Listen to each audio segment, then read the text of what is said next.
would you, let me give you numbers again. I think yes, 55%, no, 26%, unsure, 18%. Would you be seriously interested in participating in nonviolent protest during Clinton's acceptance speech? Yes, 58%, no, 24%, unsure, 19%. There's one more question. If a genuine progressive steps forward as an alternative candidate to the nomination of Tim Kaine, would you want to support that candidate, that progressive's candidacy? Yes, 81%. No, 8%. 11% unsure. So again, yes, 81%. No, 8%. Unsure, 11%. As I've noted in the past, and I want to reiterate today, Bernie Delegates Network is really trying to gauge where people are at among the delegates. We hear that there's an impression, it's often anecdotal, or some people portray it as a squeaky wheel in terms of where the TV cameras go or whatever. But this is a fairly reliable overview of the mix of viewpoints. And it should be noted that these answers overwhelmingly flooded in on Sunday night and Monday during the morning and early afternoon. So you could make of that what you wish in terms of situating, in terms of the time frame and the events that have happened and communications from the Clinton campaign and the Sanders campaign and so forth. So that's where things sit in terms of information, and if for no other reason than a historical snapshot, which, as far as we are able to ascertain, has not been done by any other entity, the DNC, the campaigns, the news media, with that sort of thoroughness of the sample survey. So at least perhaps historical footnote can be provided now by Donna Smith, who spoke at our initial news conference on Sunday, the executive director of Progressive Democrats of America, and she has some information, again, just for, it's an FYI, maybe you find it of interest or value, maybe you don't, but Donna Smith has some info for you. Thank you and good morning. The Bernie Delegates Network did indeed go through a number of requests of progressives around the country whom we felt might be preferred by the Bernie Delegates Network to perhaps run from the floor for the nomination for the vice president as an alternative to Tim Kaine. And we did identify someone who was willing to do so and went in pursuit of the DNC's process, and we knew what the process was: to gather 300 signatures from delegates, elected delegates, 50 from no more than 50 could be from any one individual delegation, and the signature of that candidate being willing to be put into nomination. We were sent, I would best characterize it as being sent on a wild goose chase to go after the forms. I had a staff member who pursued 3 different avenues to get the proper forms and make sure the timing was correct. I myself I went to the DNC office here in Philadelphia on Market Street yesterday, circled the block several times to park. I know you'll all appreciate that. Got parked, got inside where a young gentleman at the front desk, when I explained which forms we were looking for, the Bernie Delegates Network, he went into a room, talked with someone, ostensibly came back out and gave me just a general information email address to send our requests to get those forms and to get the proper information. Very frustrating to be thwarted by the DNC at that point. I think yesterday can best be characterized by many of the PDA, Progressive Democrats of America, has 226 members who are serving as elected Bernie delegates at this convention. And I think yesterday can best be characterized as a real mixed bag for a lot of people. Certainly a highlight, listening to Michelle Obama. I think she's so classy and such a wonderful First Lady that it's hard for anyone to feel negatively about that. I think there was a great deal of heartbreak surrounded with listening to Bernie Sanders. As I said in our first press conference, these delegates have worked very hard, some for more than 2 years, and given of their lives, their money, their passion for the issues, not just for Bernie Sanders the person. I know myself, listening to his remarks last night, I couldn't stop crying, and it was a feeling of a moment in history past that I may not see again in my lifetime. You know, someone who truly represented the progressive agenda that I find important, not only rose to single payer and Medicare for all, but to the climate emergency, which our time to take care of that and to lead on that in this world may be passing us by. And I think Tim Kaine is a person who doesn't make that a priority. And at least so far, he has not made that a priority. So part of our quest, this was not to mess with the DNC or to make things difficult for them. This was to truly reflect the energy that has come from Bernie delegates and the people who have worked so hard over this course of time to have a ticket that reflected the best of what we put forward during this primary campaign. And I think to have every effort that we have had, so far, at least in Philadelphia, be met with barriers to getting the information we need or outright contempt for the fact that we're trying to question things and work the democratic process is extremely frustrating and adds to the heartbreak and, quite frankly, adds to the negative energy that may come from some Bernie delegates. Letting folks have a voice and letting folks be able to speak out forcefully for what they have worked for and believe in should be a hallmark of this party. And it has been very, very frustrating to have that not be the case. Having said that, we understand now that the window of time has passed, so we can't formally make a nomination through the process for vice president. That does not mean that there won't be some ability to take action on the floor. When the roll call vote is taken, the timing of that has changed a bit from the DNC. Again, we're not sure. These timing changes seem all too significant to us. And folks will ask, why do you think that? Well, I think we can mention one word: WikiLeaks. If we want to wonder why there's maneuvering that goes on behind the scenes, we understand. Most of the people who work in the Bernie Delegates Network and who have been staunch Bernie supporters, we're not novices to the political process. Many of us have educated the younger Bernie delegates about what to expect and what they may see in this process, but it is very disheartening and very difficult to talk them through this process, the way it has been handled. I'll give you another example. We had a Medicare for All workshop yesterday in the morning in one of the ballrooms, and as I understand it, many of you didn't know about it or weren't allowed to attend, or press was not invited to be a part of that. I don't understand that. I really don't understand why the press would be shut out of almost anything that occurs at the Democratic National Convention unless it's truly private meetings of some kind. And as we questioned a little bit, because we didn't know that until we arrived to be at that Medicare for All workshop, that was co-hosted by the DNC and the Bernie campaign, I think is kind of a way to let off some steam for those people who have worked so hard on this issue and to give them voice at least for that issue.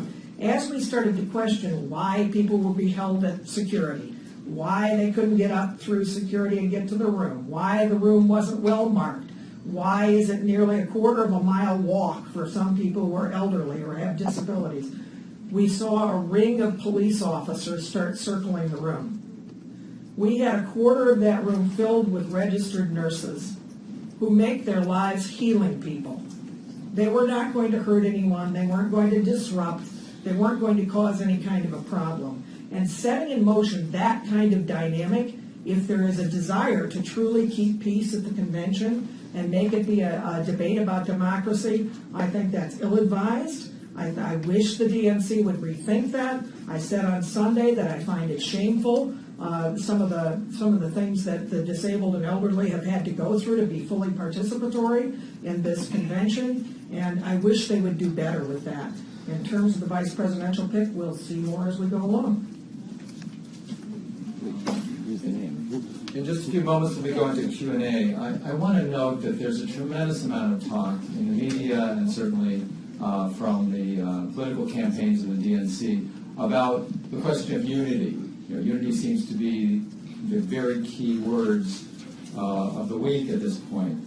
And I think it's notable that when you look at not only the revelations from the leaked emails from the DNC, but the fact that when those revelations caused the now disgraced Debbie Wasserman Schultz to resign as head of the DNC, within hours she was appointed by Hillary Clinton to be the honorary chairwoman of their 50-state campaign for Clinton-Kane. So why is there an honoring process immediately going on for Wasserman Schultz, and what kind of message does that send to not only the Bernie Sanders delegates and Sanders supporters, but others who were appalled that at her shop, Debbie Wasserman Schultz was inculcating this sort of process that was the opposite of the claim of being even-handed. And now we're hearing about how Bernie and delegates should be willing to move towards unity, but the onus and the power rests in the hands of Hillary Clinton and the Democratic National Committee that she controls now more than ever. And it's up to Hillary Clinton to move towards genuine unity, not as one old military strategist said, every conqueror is a lover of peace. That's not sort of peace that is meaningful unity. Of course, on her terms, if she wants people to just go along with her dictates, that's one thing. But as we've covered before, and you have the Tim Kaine sheet here, if you can get it earlier in the week, documenting they haven't moved in Bernie's direction programmatically with her VP pick. And now, just another pixel in the picture is the narrative from Donna here. I mean, if you've just suffered from a scandal of the dimensions that the DNC has gone through in the last several days in terms of the leaked emails, and then delegates come to your office and say, where are the forms? We've read the rules, where are the forms? And the forms are not even made available. They're withheld. So what does that tell you about a willingness to have unity even on the basis of rules? So with that, I welcome any questions. Can you give us? Yes, Norman, well, first off, you haven't told us who your vice presidential. That's right, and I think it won't be revealed to history for many years, so we'll see. Wait. It's mooted. It's mooted by the fact that we can't get the forms. But what? No. Can you tell us why you won't give us the name? What is the reason for not giving the name? Because it's moot. No. That's not a reason. That's we want. You talked about transparency, historical footnotes, knowing things. So if you had someone ready to go and the DNC shut you down, why wouldn't you tell us who that person was? Because the DNC shut us down, which renders it irrelevant. Wait. Our candidate was willing to be public if there was the capacity to actually fill out a form. But when the DNC says, we're not even going to give you a form, then that's it. That's the end of the story. You said very clearly, even if you got a note from Bernie or anything that you would reveal, nothing would be done in secret, nothing in backroom deals, nothing like that. Right. It's not a backroom deal. We've never heard from Bernie on this. It's not a backroom deal. We were trying to. You and the VP candidate, you're not sharing it. There is no VP candidate. The DNC saw to that. Other questions? Yeah, wait. And so let's reverse engineer this. So since this is moot, and since you're running up against this super corrupt DNC right now, what about this is surprising? Like, why? I'm just having trouble trying to understand from your point of view why you wouldn't tell us this anyway. Why not contrast yourself as some more transparent entity and say, we had David French as the VP ready to go, right? Or someone. And, he said, here's the guy, he was ready to be the second most powerful Democrat in the country, and the DNC shot us down. I just don't understand. Nobody was ready to be the second most powerful Democrat in the country. We've got our feet on the ground. We understand it would be a symbolic protest. And the willingness of the candidate to step forward was on the premise that there would actually be forms to fill out. So if you're not happy with that, that happens with journalists sometimes. Yes. So what were you intending to accomplish with this symbolic gesture that can now not be accomplished by explaining to us who it is? No, it can't be accomplished because the DNC said they wouldn't give us the forms. But if you're saying it was symbolic one way or the other, so what is moot? The symbolism is not. No, the symbolism would be to put forward a candidate that the DNC had us go through channels for.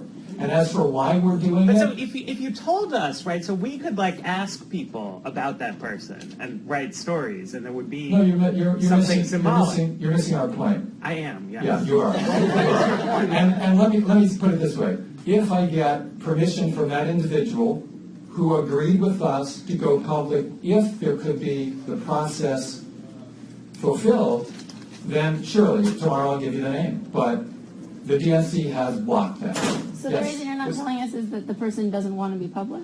The agreement was until there was a candidacy that could be announced through the forms, that it was all moot. There's no candidacy. But you're also saying that won't happen, so then the name is never going to be revealed then. This is a counterintuitive argument. Let me check with the person tomorrow if they want to change their agreement of confidentiality. I would be glad. Is there really a name? Is there an actual person? Yes, there's a real person. Would this be a figure most Democrats would recognize? Is this a well-known figure, or is it somebody who's kind of only known to the activist community? We know that the person would get, well, let me repeat the numbers. The numbers we got, which was an impetus to try to go forward, it says, if a genuine progressive steps forward, would you want to support that person? 81% yes. So I think the key part of that question is, would that person have gotten some significant support? Yes. Would they have won? Of course not. Is it an elected official? No. Was that person named in your exchange with your fellow delegates? No, it was a question, a genuine progressive. There was none. Why do we need to wait till tomorrow? You can text them and say, is it okay to release your name? It is a digital world. You guys harness that. Why can't we try today? Even text us all later. You've got all our email addresses. Or right now. Okay, we'll let you know. We'll text you. I just want to get the While permission. Donna talks, you will wait. Go send the text. We'll be here. Okay. Are there any other questions? I do. So that the exchange with the delegates happened Sunday night. So the results were from Sunday night. But last night was when Senator Sanders texted you folks to say, please don't do anything on the floor of the convention in terms of turning your backs, moving, walking out, or similar display. Right. That's why I noted. Well, that's why I noted the timing. That the large majority, as I mentioned, of the responses were Sunday night, Monday morning, early afternoon. I think East Coast time it was about 4 o'clock. Was the email, as I recall, from Bernie Sanders, something like that. But certainly that would probably change the numbers had these. That's why I noted it. That Senator Sanders is saying, I would ask you as a personal courtesy not to engage in any protest or demonstration on the convention. That's why I noted from the beginning the exact timing, right? I agree with you. We don't know, how that would. Well, can you respond then to the general issue that Senator Sanders yesterday sent out that message?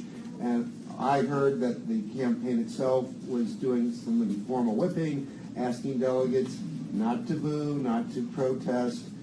They held up signs, and that seemed to be fine. But in regards to what you were talking about yesterday across the platform of choices, walking out, protests, how does what Senator Sanders say now impact on your overall plan for the next couple of days? Will you honor his request? Well, just one sort of footnote. I don't think signs are all fine. I think there have been very strict restrictions on signs being brought in by delegates that aren't authorized.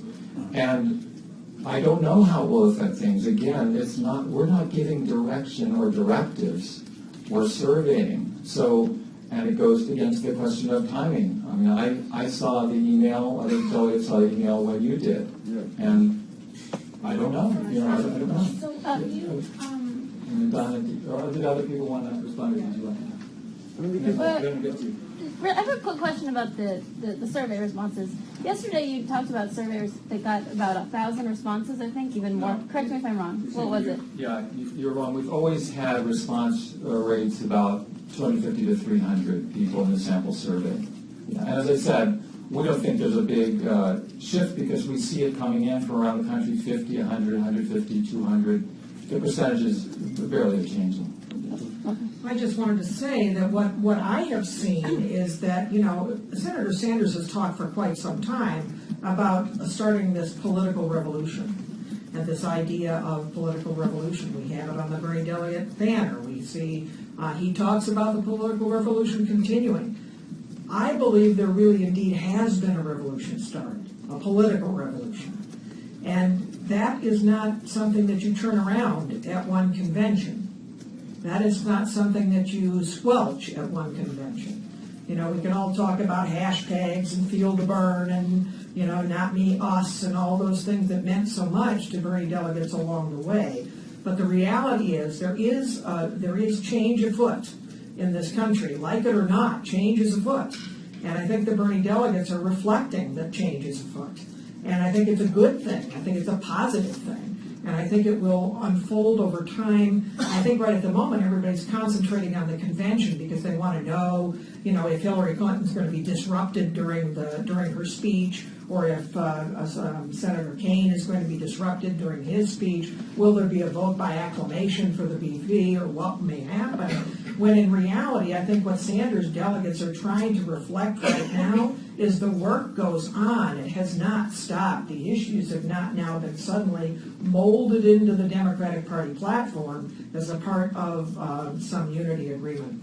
Excuse me. Quick question, I just want to clarify something. Was the issue that you couldn't get the forms, or was the issue that you ran out of time? Both. We couldn't get the forms. If we had been able to get the forms this morning and begin circulating those forms, we would have gone forward. A quick question. You talked about the revolution and going forward with that. Given how poorly you feel you've been treated by the Democratic Party, are you committed to staying within the Democratic Party's confines and pursuing that revolution?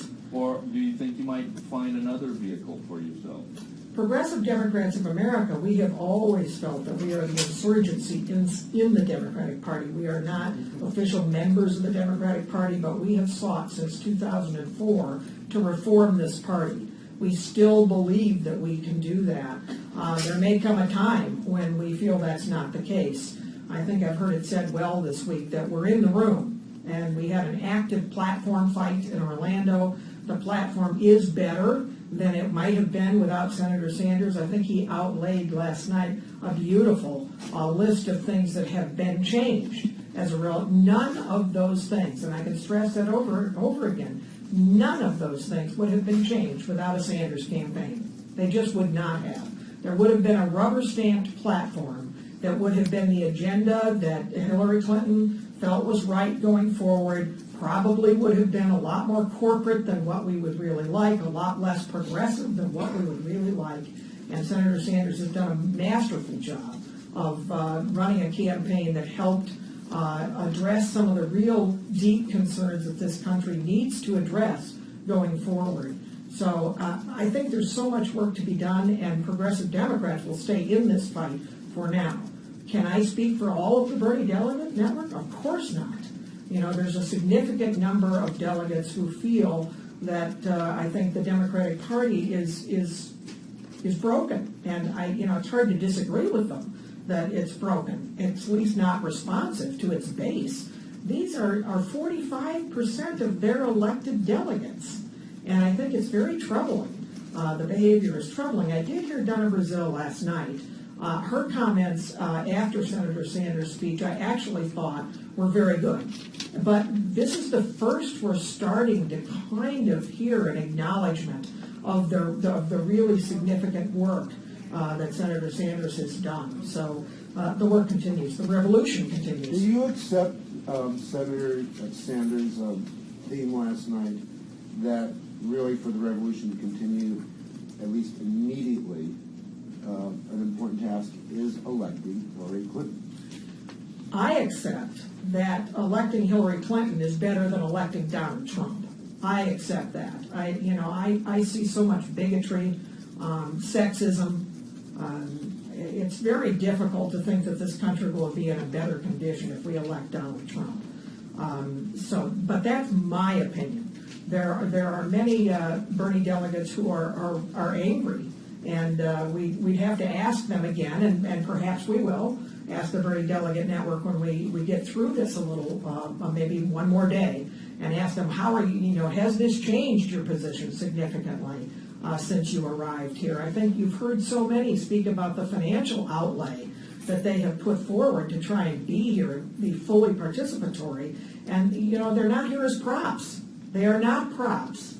They are here as real people who fought for a long time because they believed that change is necessary for people to live full and wonderful lives in this country. It's not because they don't love the country. It's just the opposite. It's because they do love this country and they want to see it operating in a more progressive way that is very inclusive of all of us and gives us all the chance to live a great life. So are you having a formal survey of any kind in the next few hours before? I'll leave that to Norman since he's You sort of mentioned that you were going to be talking to the delegate network, and so Yeah. what does that look like? What are those?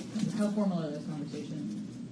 Well, we'll continue to survey, not just this week, but probably ongoing, and that's our general intention. I should mention that although Don herself is not a delegate, it's significant that more than 200 of the Bernie delegates here are formally members of Progressive Democrats of America. And every interview that I've done virtually and spoken, I've emphasized, speaking for myself, and I think it expresses the overwhelmingly dominant view of Bernie delegates here, it's essential to defeat Donald Trump.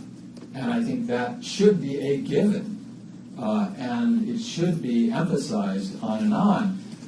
As I said at one point in one discussion, I was told, well, then you're on the same page with Hillary Clinton. And I said, no, we have the same adversary named Donald Trump.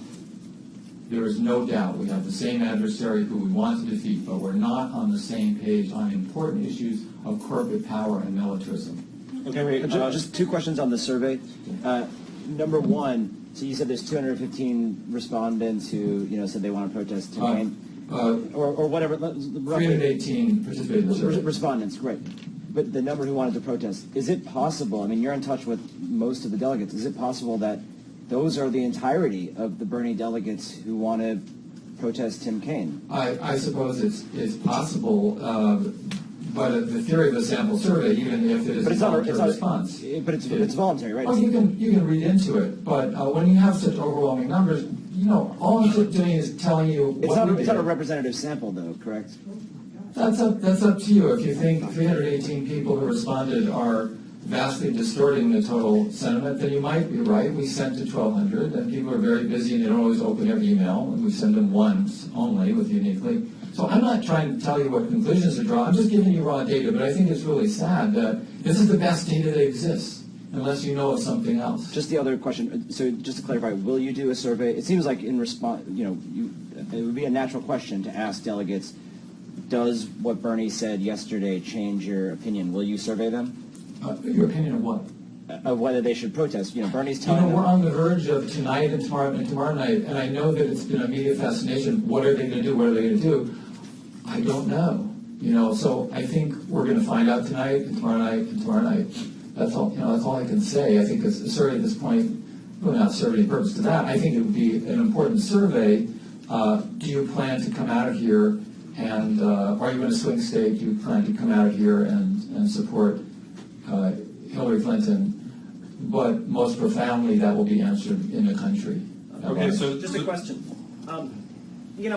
I've spoken to a lot of Bernie supporters, both inside and outside of the convention, and it seems like to them one issue that's very important is the issue of war and militarism. And at this point, is it really safe to say that staying in the Democratic Party, people who want peace, should they stay in the Democratic Party, or isn't Trump more anti-war than Hillary Clinton? Look, I'm very strongly anti-war. I've written books about militarism, and it saddens me to say that, and this was statistically borne out, that when we got the ranking of issues, it was 69% TPP and media coverage, yeah, they're chanting, but very little coverage of what the TPP is or the extreme contradictions for Hillary Clinton's record on that, the gold standard that she now claims to reject. Then single payer, very high, 58% as I remember, 50% on major mobilization, all out on climate change. Military spending, tiny. Well, why is that? Maybe it's partly a barometer of where the top concerns are in the country. I believe it's partly a barometer that Bernie Sanders, relatively speaking, for those other issues I just mentioned, has given minimal attention or focus to war and militarism. As to your question, Donald Trump is not stable. He's mentally not stable. And so the idea that somehow, because he's got a good position on war Tuesdays and Thursdays and maybe alternate Saturdays, but the idea to put him in front, to give him the power over nuclear weapons is, I think, a catastrophic scenario. And so I think there's a delusion being propagated by pro-Trump people that somehow he's more, quote-unquote, anti-war than Hillary Clinton. I think that's absolutely false.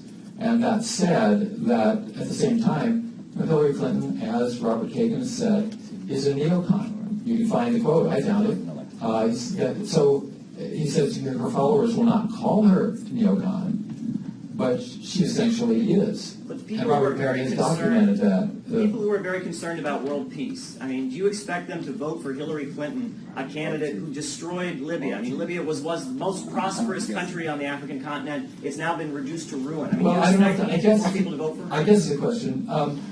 You're preaching to the choir here. I think that Hillary Clinton has rebranded neocon interventionism as liberal interventionism, and that is approvingly greeted by people such as Kagan, the neoconservative, one of the leading lights.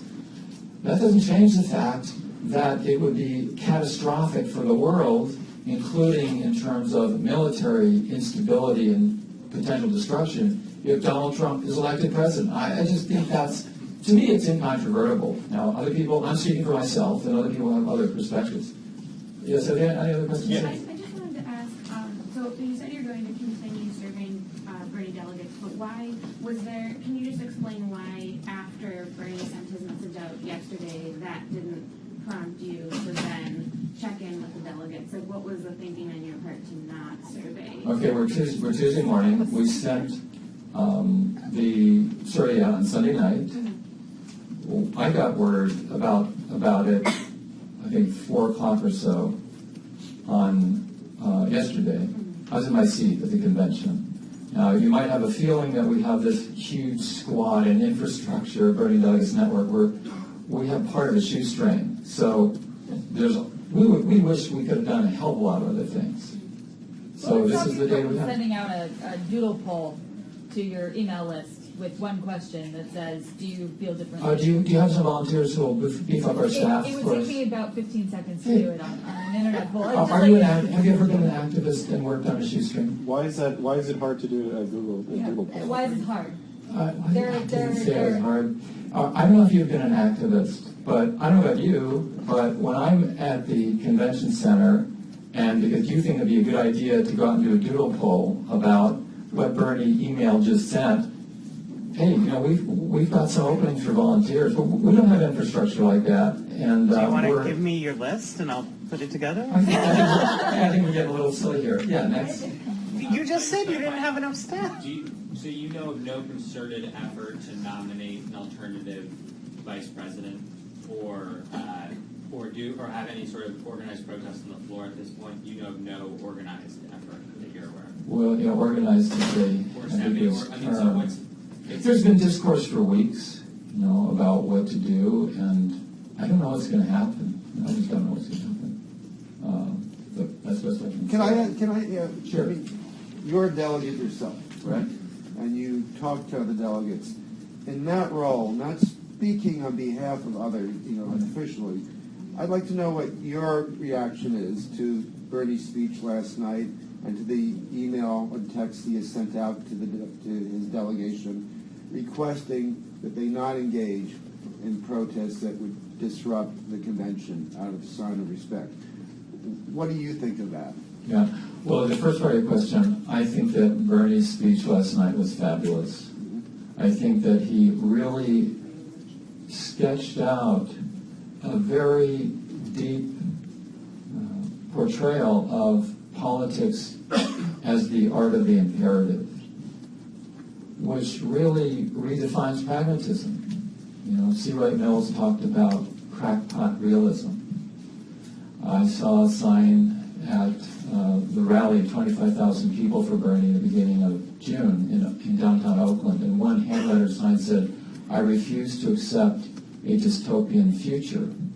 And I think one of the great fears about a Clinton presidency, and one of the great energizing hopes from the Bernie campaign, has been that we're going to redefine what pragmatism is. It's not the kind of crackpot realism that unfortunately, in many ways, Hillary Clinton has embraced, if only by omission, to not really have a strong program to deal with climate change, to want to reinforce the $1 trillion with a T dollar nuclear weapons program of President Obama, to not really challenge this dystopian widening of the gaps between rich and poor programmatically.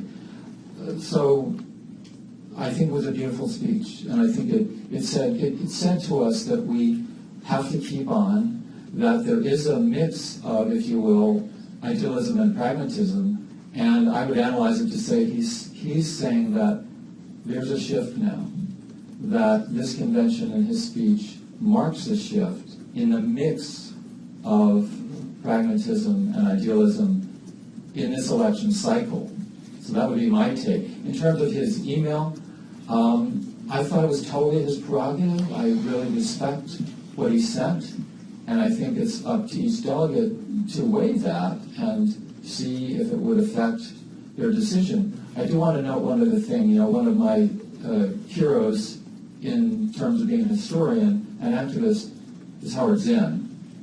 And Howard often spoke of the distinction in the role between even the best political elected leader, and in my lifetime, I think nationally, Bernie Sanders is the best. But still, a distinction between that sort of political electoral leader and a social movement.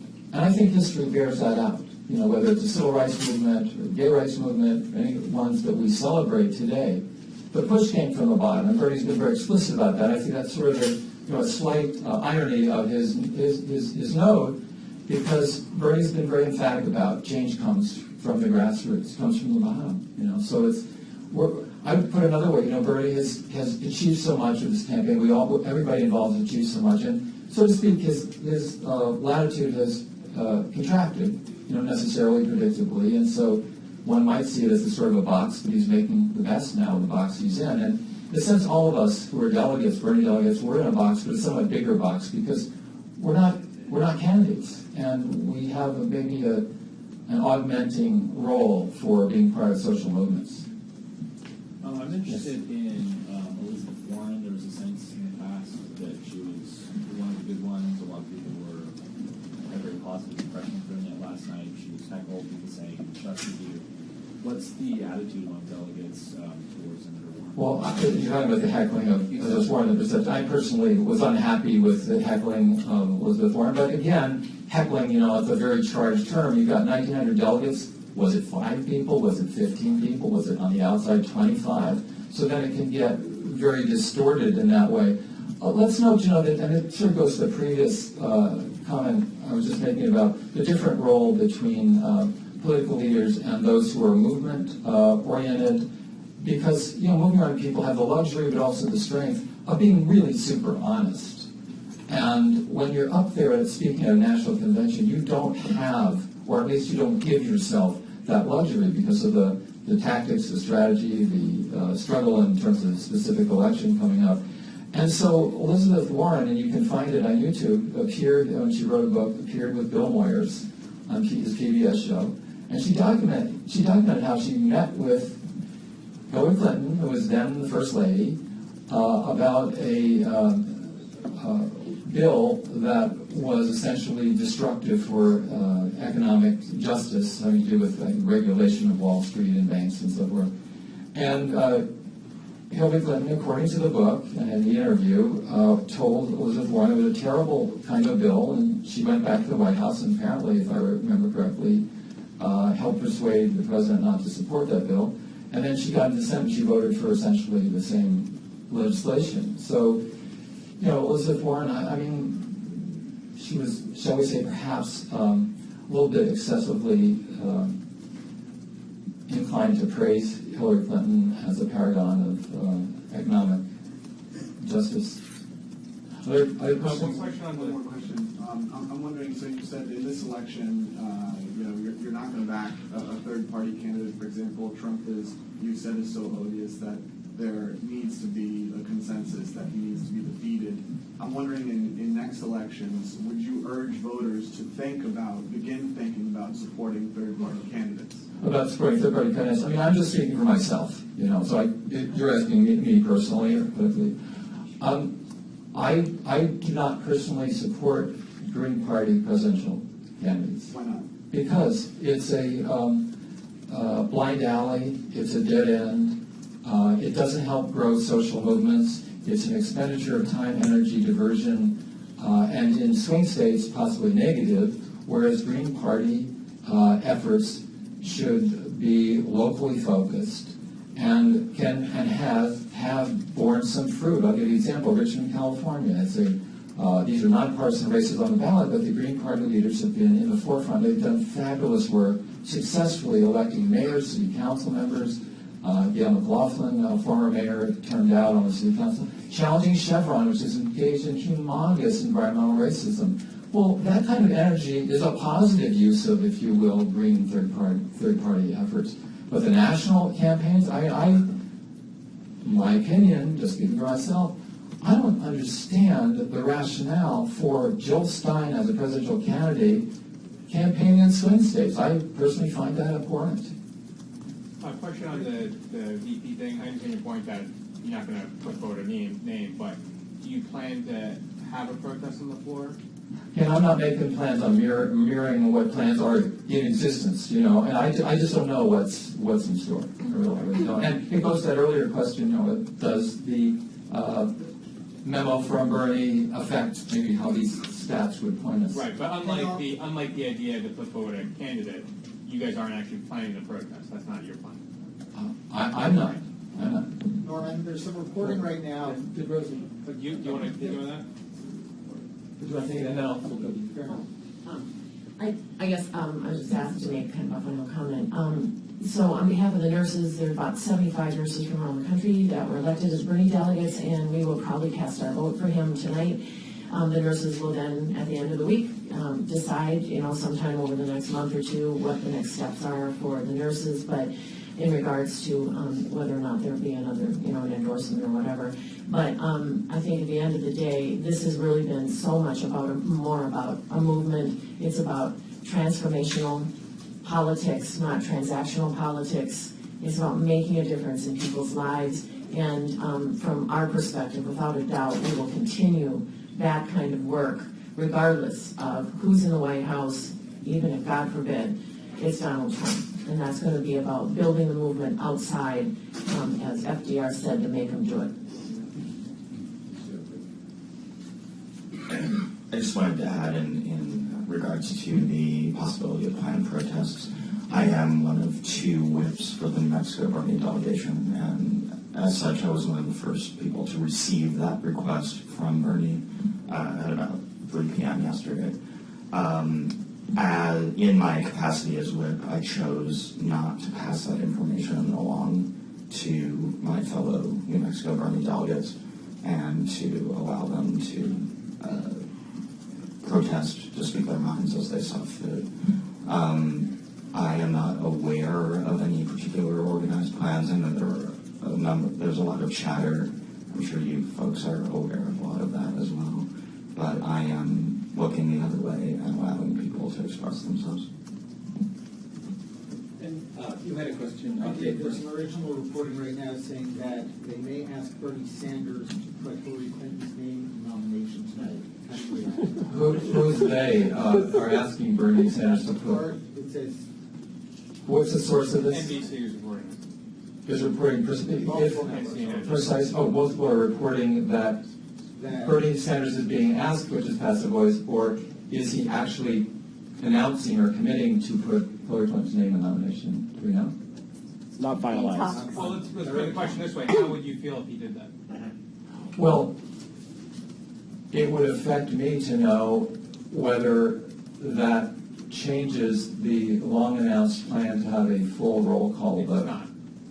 There still will be a roll call. Is that the account? The way it would work is they would go through the full roll call. Vermont would be the last state to announce, and Bernie Sanders, who is a superdelegate from Vermont, would say, would put Hillary Clinton over the top. Well, personally, just speaking for myself, I feel that it's essential to have a full roll call vote, and once that's achieved, it wouldn't bother me.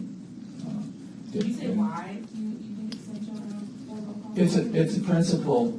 All votes must be counted. Now, in California, where I live, for instance, has a pretty damn slow process. But we've been through agony in Florida, Blackwell, in Ohio, all of this. It's a principle. You count every vote.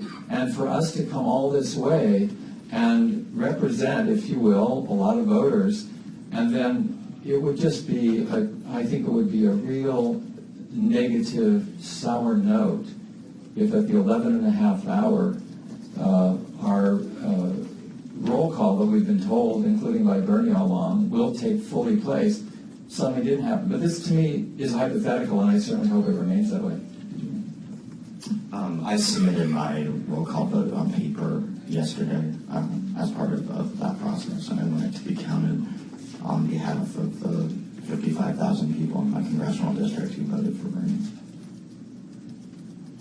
So I think we're just past 11:30, as I understand it. Maybe one more question, if there is one.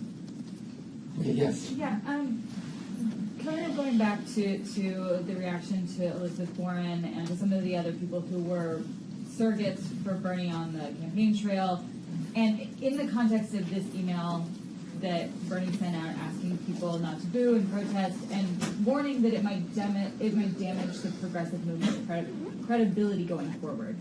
Can you sort of speak to how this response maybe is harming that in a really immediate way on the national stage beyond November 8th?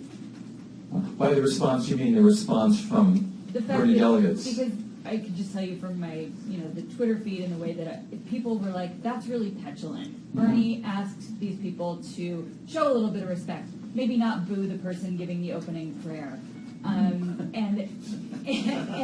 then we saw this pretty loud booing that looked like it was in direct contradiction to what the person they were supposedly booing for had asked them to do. And Bernie himself said, this looks like it will damage the credibility of the movement going forward, going beyond me. Can you comment on that? Well, if you've got 1,900 delegates and say 24 do something, then it is what it is. I mean, this is not going to be a process of the troops take orders. Like it or not, it's not the colonel gives the orders and people do it. Now, maybe the Republicans run their conventions that way, not lately maybe, but that's just not the way this party has functioned. And I would say that, there is a sort of an undercurrent because in the last 2 decades, the Democratic Party's national conventions have been so bereft of much ideological, political conflict. There's a sort of a tacit preference, and this includes from the pundits and a lot of political reporters, as well, of course, the DNC and the establishment, that politics should be beanbagged when you get to the national convention. Let's have beanbag here. And, there might be a context where that makes sense, but sometimes it doesn't. Okay, so anyway, thanks for being here, and hope to see you tomorrow. We're going to be here at 10:30 tomorrow morning. Norman, I should point out, was an Obama delegate years ago.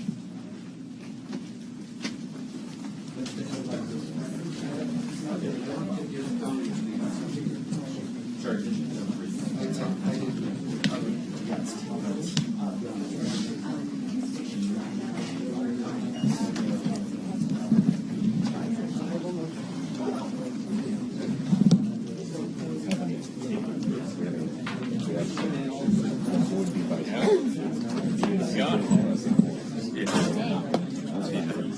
is like talk to Jeff Stein here too? No. He's in the streets with the real people. This is No, my headline is Vox reporter volunteers to be Bernie Sanders activists. Turned down. I was going to say, I'll just hand the list over. We'll put our interns on setting up the.